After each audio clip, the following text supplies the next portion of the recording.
dia, galera! Bem-vindos ao Loop Matinal dessa quinta-feira, dia 10 de março, com as notícias mais relevantes sobre o mundo da tecnologia. Quem fala aqui é o Marcos Mendes, e hoje no seu Loop Matinal do Loop Infinito eu vou falar da prévia do Android N, porcentagem do uso de cada versão do Android, iFixit desmontando o Galaxy S7, vídeos engraçados do Windows 95 e do Sacha Baron Cohen, adiamento indefinido do musical Nerds, Edward Snowden dando outro exemplo de como o FBI pode acessar os dados do iPhone de San Bernardino, maioria dos americanos começando a apoiar a Apple no caso contra o FBI, França considerando prender executivos de empresas que não quebrem a criptografia dos aparelhos, vídeo do acidente entre o carro autoguiado do Google e um ônibus, sucesso do Facebook Lite e a compra da empresa Masquerade. Vamos lá!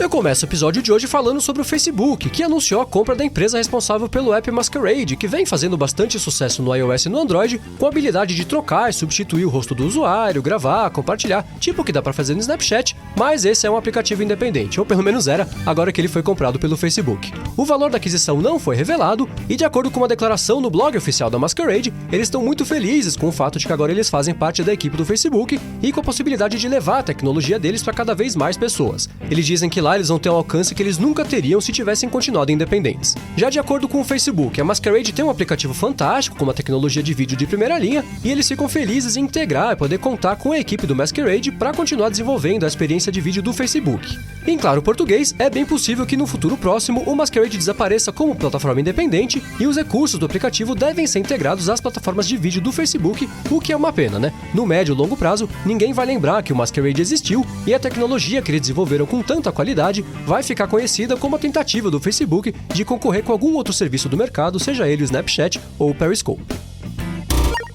Ainda sobre o Facebook, ontem o site Mashable publicou a informação de que o Facebook Lite, que é uma espécie de versão mais básica do Facebook completo que foi lançada para Android no ano passado, vem crescendo num ritmo mais acelerado do que o próprio aplicativo completo do Facebook, tendo se tornado a interface da rede que ultrapassou mais rapidamente a marca dos 100 milhões de usuários ativos por mês. De acordo com a matéria, o Facebook Lite, que hoje está disponível em mais de 150 países, tem uma taxa de adoção acima da média no México, nas Filipinas, na Indonésia, na Índia e no Brasil, e dentre as principais vantagens dele estão o fato do app pesar menos de 1 MB, consumir menos dados do que o app comum, não exibir vídeos e não fazer o usuário ter que baixar o Facebook Messenger separadamente. Eles citam ainda que o Facebook vem estudando formas de deixar o Facebook Lite ainda mais útil, mas sem fugir da proposta original dele, e que uma das novidades que vem por aí é a adição de um recurso chamado Play Later, que vai funcionar como uma espécie de playlist, onde o usuário vai poder adicionar vídeos para ele poder ver depois ou no aplicativo nativo do Facebook, ou então na versão web completa que exibem os vídeos normalmente. Se você ainda não conhece o Facebook Lite, que por enquanto só tem para Android, e tiver a curiosidade de baixar ele,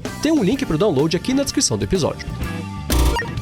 Dia desses eu comentei aqui sobre o primeiro acidente de trânsito que foi causado por um carro autônomo do Google, depois que ele achou que um ônibus fosse parar para ele poder mudar de faixa, aí o ônibus não parou e eles bateram em baixa velocidade. Aliás, para quem tava com saudade do podcast Mark Will, saiu um episódio novo em que o Will e o Nanete comentam sobre esse caso e discutem a respeito de quem quer a responsabilidade em situações assim, além de também tratar de assuntos que ninguém explicou muito a fundo ainda, como por exemplo o que vai acontecer quando um carro tiver que decidir quem que ele vai matar num acidente inevitável. Se você ainda não ouviu o episódio novo, já deixa ele baixando aqui enquanto você escuta o Loop Matinal e ouve o papo entre o Will e o Nanete sobre isso na sequência. Bom, voltando ao acidente do Google que não machucou ninguém. Ontem apareceu um vídeo que mostra o acidente. Ele foi registrado pelas câmeras de segurança do ônibus. Dá pra ver os passageiros ali sentados, aí você vê pela janela que o carro bateu na lateral, todo mundo olha, o motorista do ônibus leva um susto, e aí é aquela coisa que todo mundo que anda de ônibus, pelo menos uma vez na vida já passou, né? O ônibus para, desce todo mundo, o pessoal sai dali meio desanimado, aquela coisa toda. O vídeo termina com uma sequência de fotos que mostram o estrago que ficou no carro e no ônibus, e se você quiser ver a coisa toda, que de fato é bem tranquila, é um acidente meio besta mesmo, tem um link pro vídeo aqui na descrição do episódio.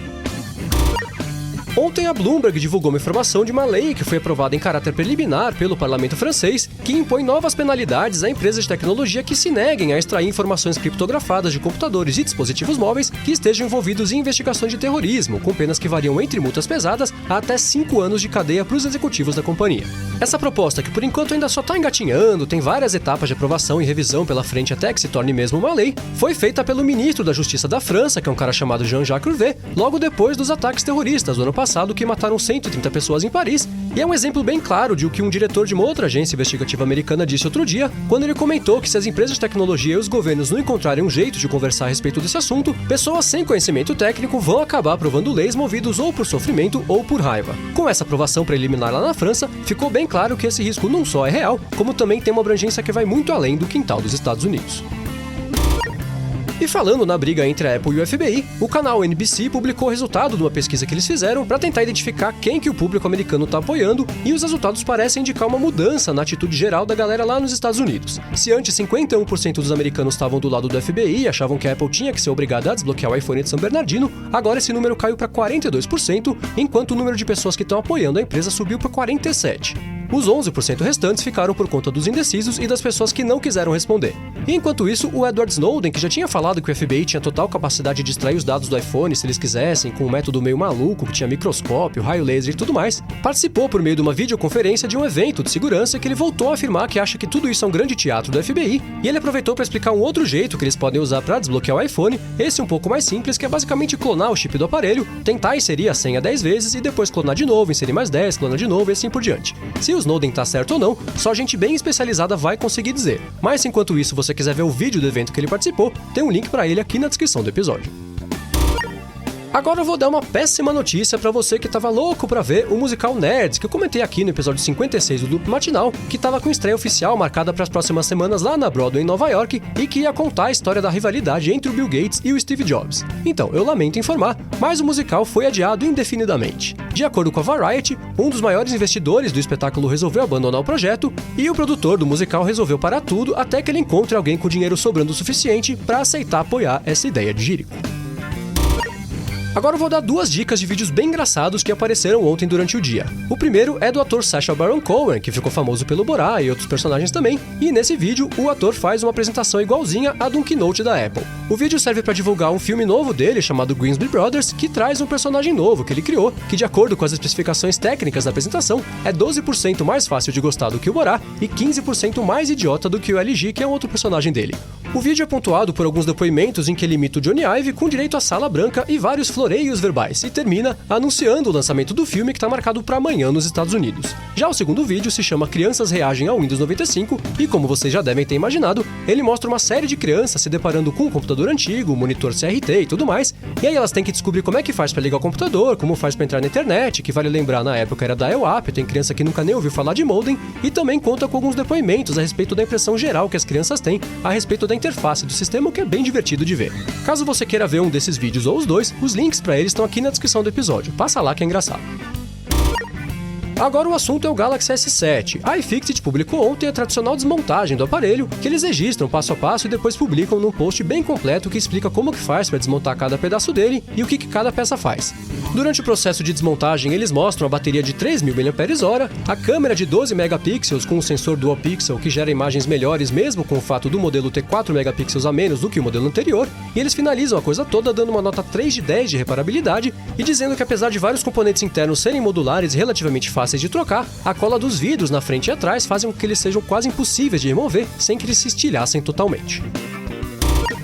Ontem o Google publicou uma atualização dos dados de adoção de cada versão do Android e essa atualização trouxe a informação de que no espaço de um mês, o número de usuários rodando o Android Marshmallow dobrou, o que significa que agora incríveis 2,3% da base de usuários estão rodando a versão mais atual do sistema. Uma outra informação curiosa é que o Android Lollipop, que foi lançado em 2014, finalmente ultrapassou o Android KitKat de 2013 e agora essa é a versão mais utilizada pela galera do Android com 36,1% de representatividade. O KitKat caiu para 34,3% e ele é seguido pelo Jelly Bean com 22,3%, o Gingerbread com 2,6% e o Ice Cream Sandwich com 2,3%, o que é curiosamente o mesmo número de usuários rodando o Marshmallow. Fechando a lista, vem o Android Froyo com 0,1% de representatividade. Por último, e ainda sobre o Android, ontem o Google liberou para os desenvolvedores uma prévia da próxima versão do sistema operacional, que por enquanto só é conhecida como Android N e que vai suceder o Android Marshmallow. Essa prévia traz algumas novidades bem interessantes, como por exemplo o recurso multitarefa, que divide a tela no meio e fica rodando 2 apps ao mesmo tempo. Ela traz também um novo jeito de administrar notificações e apresenta um recurso novo chamado Data Saver Mode, ou algo como modo de economia de dados, que o Google descreve como um novo sistema que vai ajudar a diminuir o consumo de dados por parte de aplicativos, minimiza o volume de dados trafegados em roaming e ainda dá aquela economizada nos dados perto do fechamento da conta do mês. Por fim, o Data Saver Mode também serve para facilitar a vida de quem tem um plano de dados reduzido. Uma coisa legal desse recurso é que o usuário vai conseguir cadastrar quais aplicativos têm o direito de continuar consumindo dados normalmente. Outra novidade legal é a ferramenta de bloqueio de números telefônicos para combater spam, telemarketing ou só aquela pessoa chata que vive atazanando sua vida, e isso também vai valer para mensagens de texto e também para aplicativos de terceiros. Essencialmente, quando o número for adicionado a essa lista, mesmo que a pessoa mande uma mensagem ou até ligue para o usuário, o dono do telefone nem vai ficar sabendo que ele recebeu isso e todas essas tentativas de contato já vão ser bloqueadas de imediato.